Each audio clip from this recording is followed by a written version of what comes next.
Eder. Mac.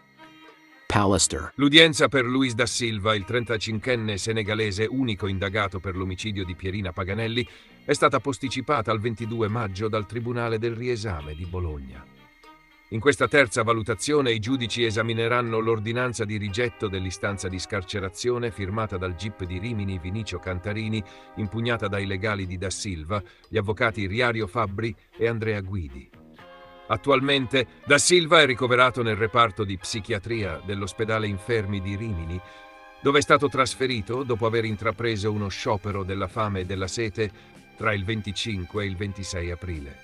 Negli ultimi giorni ha ripreso a nutrirsi e potrebbe essere dimesso e trasferito nuovamente in carcere entro la fine della settimana, a seconda delle sue condizioni cliniche. Nel frattempo, una manifestazione di solidarietà per Da Silva è prevista per lunedì 12 maggio alle ore 9 davanti al Tribunale di Rimini, in via Carlo Alberto Dalla Chiesa. L'iniziativa, promossa dal canale YouTube Eder McPallister, ha ottenuto l'autorizzazione della questura. Il promotore ha dichiarato in un video: «Spero che chi ha chiesto questa manifestazione ora partecipi davvero». La mobilitazione nasce dal crescente supporto sui social per Da Silva, che molti utenti ritengono estraneo al delitto. Né l'indagato né i suoi legali sono direttamente coinvolti nell'organizzazione dell'evento. Le indagini sull'omicidio di Pierina Paganelli, avvenuto con 29 coltellate nel sottoscala del condominio di Via del Ciclamino, proseguono. Recentemente l'attenzione si è concentrata su Valeria Bartolucci, moglie di Da Silva, che ha affrontato 2 interrogatori, l'ultimo il 6 maggio, avvalendosi della facoltà di non rispondere. Una conversazione intercettata suggerisce che la donna potrebbe essere stata coinvolta nella pulizia della scena del crimine, contraddicendo la sua versione iniziale secondo cui avrebbe dormito tutta la notte con il marito. Il caso continua a suscitare un acceso dibattito pubblico, con l'opinione pubblica divisa tra chi invoca giustizia per Pierina e chi ritiene Da Silva un capro espiatorio. La manifestazione del 12 maggio rappresenta un momento significativo di questa mobilitazione sociale. Omicidio Francesca Deidda. Il PM chiede l'ergastolo senza sconti per Igor Sollai. Francesca viveva per Igor e lui ha pianificato tutto. L'ha uccisa, ha nascosto il corpo e ha cercato di sviare le indagini. Un verdetto di colpevolezza piena e una condanna al massimo della pena, senza attenuanti. È questa la richiesta avanzata dal pubblico ministero Marco Cocco al termine della seconda udienza del processo con rito immediato a carico di Igor Sollai, il 43enne di San Sperate, accusato dell'omicidio volontario aggravato della moglie Francesca Deidda e dell'occultamento del suo cadavere. Il magistrato ha chiesto per l'imputato l'ergastolo con 1 anno di isolamento diurno, senza possibilità di benefici o riduzioni di pena, al termine di una requisitoria lunga oltre 5 ore. Una ricostruzione minuziosa, precisa, serrata. Il PM ha scandagliato ogni passaggio della vicenda, partendo dalla vita quotidiana della coppia fino all'esecuzione del delitto e agli atti messi in atto per coprirne le tracce. Una narrazione che ha voluto riportare al centro della scena la vittima, Francesca, 42 anni, scomparsa nel nulla il 10 maggio 2023 e ritrovata senza vita più di 2 mesi dopo, il 18 luglio, chiusa in un borsone abbandonato tra le campagne di Sinnai e San Vito, ai margini della vecchia statale 125. Questo processo racconta la storia di Francesca, una storia semplice di una donna che viveva per Igor, ha detto il PM, e che è stata tradita nel modo più atroce da chi avrebbe dovuto proteggerla. A ricostruire quella storia, ha spiegato, è stato soprattutto il lavoro capillare svolto dai carabinieri, che hanno ricomposto il puzzle investigativo partendo da un'assenza improvvisa e inspiegabile, da bugie evidenti, da tracce digitali sospette. Secondo l'accusa, l'omicidio non è stato un gesto d'impeto. Igor Sollai avrebbe pianificato il delitto con fredda premeditazione, come dimostrano, ha spiegato Cocco, le numerose ricerche online effettuate nei giorni precedenti alla scomparsa della moglie. Come scavare una fossa, come far sparire un cadavere, come cancellare le tracce dal cellulare. Un vero e proprio manuale del delitto, secondo il PM, che inchioderebbe l'imputato a un disegno criminale preciso, costruito con metodo. Ma non solo. Dopo il delitto, secondo l'accusa, Sollai avrebbe messo in atto un articolato tentativo di depistaggio. Non ha confessato per senso di colpa o per coscienza, ha dichiarato Cocco, ma solo per calcolo, per ottenere uno sconto di pena. Nella sua requisitoria, il PM ha elencato almeno 17 bugie pronunciate dall'imputato durante le fasi dell'indagine, a partire dalla denuncia iniziale di scomparsa. Non ha mai mostrato pentimento. Ha manipolato i fatti, alterato la scena del crimine, tentato in tutti i modi di sviare l'attenzione degli inquirenti. Il quadro che emerge, secondo la procura, è quello di un femminicidio lucidamente orchestrato. Un piano che ha compreso la preparazione, l'eliminazione fisica della vittima, l'occultamento del cadavere in un luogo isolato e difficilmente accessibile e l'inquinamento delle prove digitali. Una storia di violenza e controllo, culminata nella soppressione della donna che, come ha sottolineato il PM, non si era accorta di essere ormai considerata solo un ostacolo. Dopo la richiesta dell'accusa, sono intervenuti i legali di Igor Sollai, gli avvocati Carlo De Murtas e Laura Pirarba. Non ci sorprendono le richieste del pubblico ministero, ha dichiarato De Murtas, ma restano ancora molti elementi da analizzare, soprattutto sul tema della premeditazione. La difesa svilupperà questi aspetti nel dettaglio. I due legali hanno lasciato intendere che tenteranno di ridimensionare l'impianto accusatorio, puntando sull'assenza di una confessione pienamente attendibile, ma anche su potenziali elementi soggettivi che possano attenuare la responsabilità dell'imputato. Il processo è stato aggiornato al 28 maggio, data in cui prenderanno la parola le parti civili, tra cui i familiari di Francesca, e successivamente sarà il turno della difesa.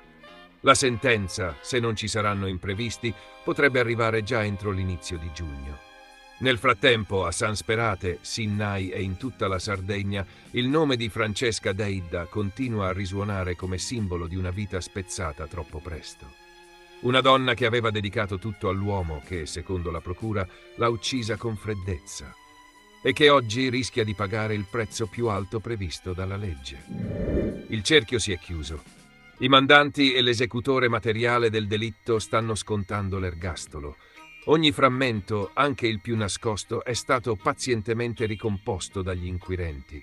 E oggi, a memoria indelebile di quella tragedia, resta un giardino che porta il suo nome. Ma l'ultimo tassello del caso Ilenia Fabbri è stato collocato soltanto ieri mattina, quando l'avvocato di parte civile Veronica Valeriani, che rappresenta Arianna, la figlia della vittima, ha ritirato l'arma del delitto dagli uffici del Tribunale di Ravenna. Non un semplice oggetto tra tanti, ma il reperto. Il coltello di ceramica con cui, all'alba del 6 febbraio 2021, Ilenia fu sgozzata nella sua casa di via Corbara, a Faenza. Una lama bianca, elegante, solida, che in un passato prossimo era stata usata per ben altri scopi. Per festeggiare un anniversario, tagliare una torta, brindare in famiglia. Un destino beffardo, il suo. Il gesto dell'avvocato Valeriani non è casuale. Ritirare quell'arma significa sottrarla alla possibilità, per quanto remota, che finisca tra le mani di qualche collezionista morboso. Perché il delitto Fabbri, esploso tra le cronache locali e nazionali, è diventato uno dei casi più seguiti degli ultimi anni in Romagna. Una vicenda che ha riportato alla memoria un altro femminicidio, quello del dermatologo Matteo Cagnoni, anch'egli condannato all'ergastolo. Anche Claudio Nanni, ex marito della vittima, è recluso a vita, come Pierluigi Barbieri, noto come lo Zingaro o Furia, il sicario di origini cervesi ma residente a Reggio Emilia, che ha confessato di aver ucciso Ilenia per 20.000 euro e una macchina mai ricevuti. Un delitto commissionato, orchestrato, eseguito con efferatezza.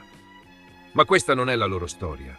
È la storia di un coltello. Un coltello che prima di diventare strumento di morte era stato oggetto quotidiano, domestico, condiviso. La sera prima del delitto, Arianna e la sua fidanzata decidono di festeggiare in casa il loro anniversario. C'è una torta salata. Si taglia con quel coltello di ceramica. Si brinda insieme a Ilenia. Poi si va a dormire. All'alba, Arianna parte con il padre, Claudio Nanni, per andare in Lombardia a ritirare un'auto. È un alibi, accuratamente costruito da Nanni, che ignora un dettaglio cruciale. La ragazza della figlia è rimasta in casa. Quando Barbieri entra in azione, la giovane lo vede e chiama subito Arianna, che è in macchina col padre. Intanto Ilenia, allarmata dai rumori, scappa giù per le scale. Il sicario la raggiunge. Lei lotta, grida, si difende. Il telefono squilla. È la figlia che cerca di capire cosa stia accadendo. Un vicino, insospettito dalle urla, preme il campanello. Barbieri in un primo momento tenta di strangolare Ilenia con il manico di un martello che ha portato con sé, ma la resistenza della donna lo mette in difficoltà. In preda alla tensione, al panico, alla pressione crescente, corre nella tavernetta al piano terra. Lì trova il coltello, lo stesso della sera prima, lo impugna, colpisce, uccide, poi lo ripulisce, lo lascia sul lavello e fugge. Ma la sua corsa, come quella di chi ha voluto la morte di Ilenia, è breve. Le indagini della polizia, coordinate dal PM Gela Scorza, ricostruiscono tutto con precisione. Il finale è già noto, 2 ergastoli. Ora anche il coltello è stato sottratto per sempre a questa storia di sangue, non più simbolo dell'orrore, non più possibile feticcio per voyeur dell'atrocità. Sparisce, come un eco che si spegne. Resta solo il ricordo. È un giardino che porta il nome di Ilenia. Omicidio di Chiara Poggi. Tra nuove ipotesi e vecchie certezze, il caso di Garlasco torna a far discutere. Non vedo nulla di serio. Mancano soltanto le 7 sataniche e i servizi segreti deviati. Con questa battuta sarcastica, l'avvocato Francesco Compagna, legale del fratello di Chiara Poggi, commenta l'ultima ipotesi rilanciata pubblicamente da Massimo Lovati, difensore di Andrea Sempio, quella del sicario. Un'ipotesi che, pur nella sua spettacolarità, ha sollevato ancora una volta un polverone attorno al delitto di Garlasco, avvenuto il 13 agosto 2007, e che a distanza di quasi 18 anni non smette di alimentare tensioni, divergenze e riflessioni dentro e fuori l'aula di giustizia. Lovati, avvocato penalista ma anche dichiarato appassionato di criminologia, ha sostenuto la sua teoria prima in una trasmissione televisiva, poi in un'intervista concessa a Fanpage It, precisando che non parlava nella veste di legale ma in quella di cittadino e criminologo. Secondo lui non sarebbe stato né Alberto Stasi, l'unico condannato in via definitiva per l'omicidio, né tantomeno il suo assistito Andrea Sempio a uccidere la giovane. Il delitto, sostiene Lovati, sarebbe stato opera di un sicario, un killer su commissione, che avrebbe agito su mandato di terzi e successivamente costretto Stasi a coprire tutto con una falsa ricostruzione. L'avvocato afferma con fermezza: «Ho sempre detto che Chiara Poggi è stata uccisa da un sicario e lo ribadisco. È un'idea che ho maturato nel tempo e che continuo a sostenere». A suo dire, Stasi, che secondo Lovati sarebbe innocente, avrebbe ricevuto pressioni per non raccontare la verità ai carabinieri e sarebbe stato costretto a mentire nella sua prima telefonata alle forze dell'ordine, quella con cui denunciava la morte della ragazza. Una tesi che tuttavia si scontra frontalmente con quanto emerso in modo chiaro nel lungo iter processuale che ha portato alla condanna definitiva di Stasi a 16 anni di reclusione per omicidio volontario. La verità processuale, sancita da 3 gradi di giudizio, parla di un'altra dinamica. Quella di un uomo che dopo il delitto è tornato a casa, ha acceso il computer cercando di costruirsi un alibi e ha fatto sparire le prove. Le scarpe sporche di sangue e l'arma del delitto, mai ritrovata. Solo in seguito, dopo aver tentato di mascherare ogni possibile traccia compromettente, ha chiamato i carabinieri. Sulla questione è intervenuto con decisione anche il dottor Marzio Capra, storico genetista di fiducia della famiglia Poggi, che bolla l'ipotesi del sicario come del tutto priva di fondamento. Sarebbe stato un crimine organizzato, dicono, osserva Capra. Ma con quale logica? Il corpo di Chiara è stato trascinato giù per le scale, un gesto che indica un contesto personale, non certo professionale. Un sicario non avrebbe avuto nessun motivo per compiere un'azione del genere e soprattutto avrebbe agito in modo rapido ed efficace. Invece, il quadro emerso dagli atti racconta di un delitto impulsivo, violento e pieno di sbavature. Ma non è tutto. Capra sottolinea anche un altro punto chiave. Chiara aprì la porta al suo assassino. Lo fece entrare senza esitazione, segno che si trattava di una persona di sua fiducia. Che senso avrebbe avuto che una ragazza di 26 anni aprisse la porta di casa a un sicario sconosciuto? Nessuna delle prove raccolte in questi anni, e sono moltissime, ha mai suggerito un simile scenario. Infine, il genetista smonta anche l'idea che Stasi abbia mentito per paura. Se entri in casa della tua fidanzata e pensi che sia ancora viva, la soccorri. Ti avvicini, ti sporchi di sangue nel tentativo di salvarla. Se invece ti spaventi, te ne vai e non chiami neanche l'ambulanza, ma direttamente i carabinieri, è perché sai che è morta. E se chiami le forze dell'ordine è perché sei già cosciente che si tratta di un delitto e non di un incidente. conclude Capra, ribadendo quanto già sostenuto nelle perizie presentate in sede processuale. Nonostante la condanna definitiva di Alberto Stasi, il caso Garlasco non si è mai davvero chiuso. Le indagini della Procura di Pavia proseguono, sospinte anche dalle richieste avanzate dai legali di Andrea Sempio, il giovane amico di Chiara mai imputato, ma indicato più volte da alcuni osservatori e dai suoi difensori come figura da approfondire. Il prossimo 16 maggio è fissata la prima udienza relativa al nuovo incidente probatorio. Si procederà a una serie di accertamenti tecnico-scientifici su alcuni reperti biologici rimasti inutilizzati o mal analizzati durante le prime fasi dell'indagine. Le settimane successive saranno cruciali. Verranno infatti disposte nuove analisi genetiche per chiarire eventuali tracce residue che potrebbero, secondo la Procura, contribuire a fornire ulteriori elementi al quadro già tracciato. Il processo a Stasi si è concluso da anni, ma intorno alla morte di Chiara Poggi continuano ad aggirarsi ombre e narrazioni alternative, tra nuove perizie, teorie controverse e opinioni che spesso travalicano i confini dell'inchiesta. Ma al centro di tutto resta una verità giudiziaria solida, che oggi solo nuovi fatti e prove concrete potranno eventualmente rimettere in discussione. Omicidio Alice Neri, scontro tra testimoni sull'olio sugli abiti dell'imputato. In aula anche un fazzoletto con tracce biologiche e nuove perizie mediche. Un confronto teso, talvolta confuso, ma fondamentale per tentare di ricostruire uno degli elementi chiave del processo in corso davanti alla Corte d'Assise contro Mohamed Galul, accusato dell'omicidio di Alice Neri, la giovane madre di Ravarino brutalmente uccisa nella notte tra il 17 e il 18 novembre 2022. Al centro dell'udienza, svoltasi ieri, c'è stato un contraddittorio diretto tra due testimoni considerati cruciali, chiamati a chiarire un nodo che potrebbe avere importanti ripercussioni sull'intero impianto accusatorio. Galoul, il giorno successivo al delitto, era sporco d'olio. L'attenzione della Corte si è concentrata su quanto accaduto nella mattina del 18 novembre 2022, poche ore dopo l'omicidio. In particolare, l'udienza ha cercato di accertare se l'imputato fosse effettivamente coperto da sostanze oleose, un dettaglio che potrebbe collegarlo direttamente all'incendio dell'auto della vittima, trovata carbonizzata, e quindi all'occultamento del corpo. Uno dei testimoni, amico dell'imputato, aveva in precedenza riferito durante l'incidente probatorio di aver notato qualcosa di anomalo nei vestiti di Galul, citando la presenza di olio o grasso. Tuttavia, secondo quanto riferito in aula, avrebbe poi parzialmente ritrattato queste dichiarazioni in un secondo momento, parlando con altri conoscenti. Da qui la decisione della Corte di disporre un confronto diretto tra lui e l'amico chiamato in causa per stabilire se vi fosse stata una ritrattazione o meno. Il secondo testimone, però, ha negato tutto.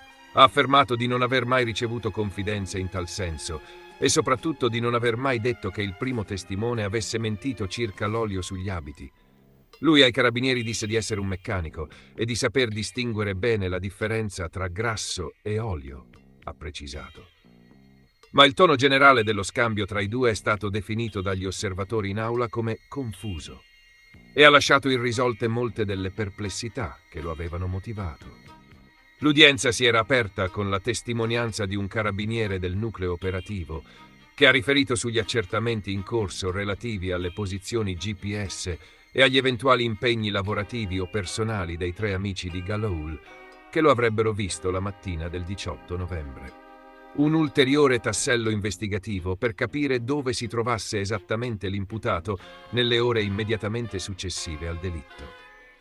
Nel pomeriggio, a porte chiuse, è stata ascoltata anche una persona estranea ai fatti principali, ma potenzialmente collegata a un dettaglio emerso durante la precedente udienza: il ritrovamento da parte della criminalista Katia Sartori di un fazzoletto intrappolato nella carcassa dello pneumatico dell'auto di Alice Neri. Su quel fazzoletto sono state isolate tracce di liquido seminale, riconducibili a un soggetto che è stato successivamente sentito in aula. Massimo riserbo sui contenuti della sua testimonianza, ma è plausibile che possa fornire indicazioni importanti su chi si trovasse realmente con la vittima nelle sue ultime ore di vita. Anche oggi è emersa in maniera evidente l'incompletezza delle indagini, ha dichiarato l'avvocato dell'imputato Roberto Ghini. Ci sono errori commessi nei primi mesi che purtroppo sono irrecuperabili, ma questa integrazione istruttoria potrà aiutare a fare chiarezza. La linea della difesa punta da tempo a minare la solidità dell'impianto accusatorio, sottolineando le presunte lacune e contraddizioni emerse nelle prime fasi dell'inchiesta. Dal canto loro, i legali della famiglia di Alice, gli avvocati Cosimo Zaccaria e Marco Pellegrini, hanno scelto la via del silenzio stampa. In accordo con Patrizia e Matteo, i genitori della vittima, e su sollecitazione della Corte, abbiamo deciso di non rilasciare ulteriori dichiarazioni fino alla conclusione del processo. Vogliamo evitare equivoci, strumentalizzazioni o fraintendimenti. Intanto, la prossima udienza si preannuncia particolarmente significativa. In aula saranno messe a confronto 3 consulenze medico-legali, quelle della dottoressa Sara Mantovani, nominata dalla difesa, della dottoressa Alessandra Silvestri per la parte civile e della dottoressa Raffaella Sorropago, esperta in balistica forense e criminologa, perito tecnico della difesa. Le 3 specialiste saranno chiamate a valutare un elemento non secondario: se, nonostante le numerose ferite riportate, Alice Neri possa aver perso poco o nessun sangue. Una questione che potrebbe riaprire scenari finora rimasti in secondo piano, suggerendo che la giovane possa essere stata uccisa in un contesto diverso da quello dell'auto incendiata o addirittura con modalità differenti rispetto a quelle ipotizzate finora. La battaglia tra le parti si fa sempre più tecnica, ma in gioco resta una verità ancora frammentaria, sospesa tra dettagli contrastanti, testimonianze incerte e reperti controversi. Caso Liliana Resinovic, parla il preparatore anatomico Giacomo Molinari. Sono stato io a causare la frattura alla vertebra durante l'autopsia. Non usa mezzi termini, Giacomo Molinari, il preparatore anatomico in servizio dal 2012 presso il reparto di anatomia istologica patologica dell'ospedale di Cattinara, a Trieste. In un'intervista rilasciata nelle scorse ore e in una memoria dettagliata inviata alla procura, l'esperto ha voluto chiarire pubblicamente una circostanza che, a suo dire, rischia di alimentare gravi equivoci nell'inchiesta sulla morte di Iliana Resinovic, la 63enne ritrovata senza vita il 5 gennaio 2022 in un'area boschiva vicino al parco di San Giovanni. Non serve usare il condizionale, ha dichiarato. Non è che io potrei aver causato quella frattura alla vertebra, sono certo di averla provocata io durante l'autopsia. La manovra durante l'autopsia, una necessità tecnica, non un errore. Il riferimento è a una frattura alla vertebra toracica T2, riscontrata successivamente dai consulenti della procura durante una seconda autopsia e ritenuta da alcuni elementi come potenzialmente compatibile con un'aggressione. Molinari, però, smentisce categoricamente questa ipotesi, spiegando nei dettagli ciò che accadde l'11 gennaio 2022, giorno in cui partecipò all'esame autoptico sul corpo della donna sotto la guida del medico legale Fulvio Costantinides. Quel giorno, racconta, per permettere al medico di esaminare con precisione la zona del collo e delle spalle, ho posizionato un presidio dorsale dietro la schiena della signora Resinovic. Questa manovra ha fatto sì che il capo si iperestendesse all'indietro. Per evidenziare eventuali segni di violenza o manipolazione, è prassi eseguire un'iperestensione cervicale, che comporta una trazione del tratto cervicale verso il posteriore. In quel momento, continua Molinari, ho sentito distintamente il rumore tipico di una frattura ossea. Successivamente, durante la rimozione della laringe e della trachea, ho avuto la conferma che una delle prime vertebre toraciche si era effettivamente rotta. Secondo Molinari, si tratta di un evento possibile e tutt'altro che eccezionale nel contesto autoptico, soprattutto in presenza di soggetti anziani, magri e con problemi di fragilità ossea come l'osteoporosi, patologia di cui la stessa Liliana Resinovic avrebbe sofferto.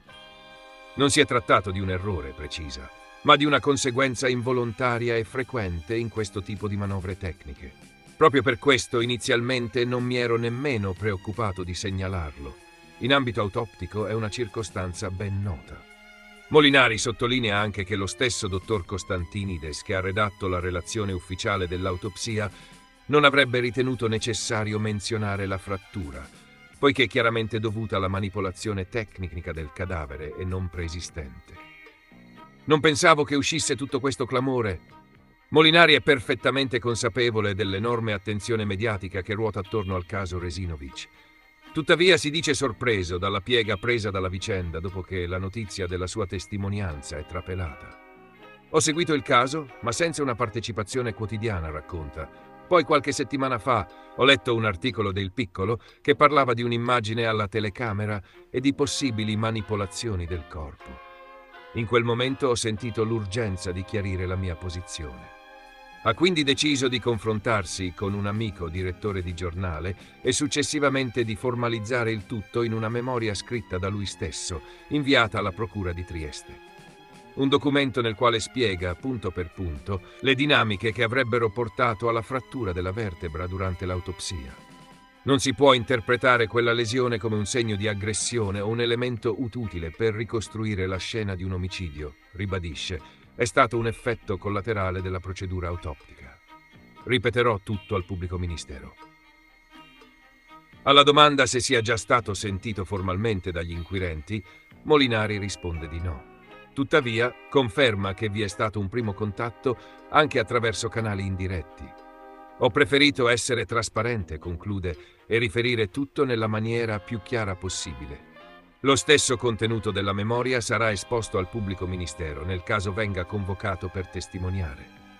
Nel frattempo, l'indagine prosegue. Il marito della vittima, Sebastiano Visintin, risulta al momento indagato per omicidio. Ma le circostanze della morte di Liliana Resinovic restano, ad oggi, ancora avvolte da molteplici interrogativi. La precisazione tecnica del preparatore anatomico rischia ora di ribaltare, almeno in parte, il significato attribuito finora a uno degli elementi più discussi emersi nel corso delle indagini. Ehi, non dimenticare di iscriverti a questo canale.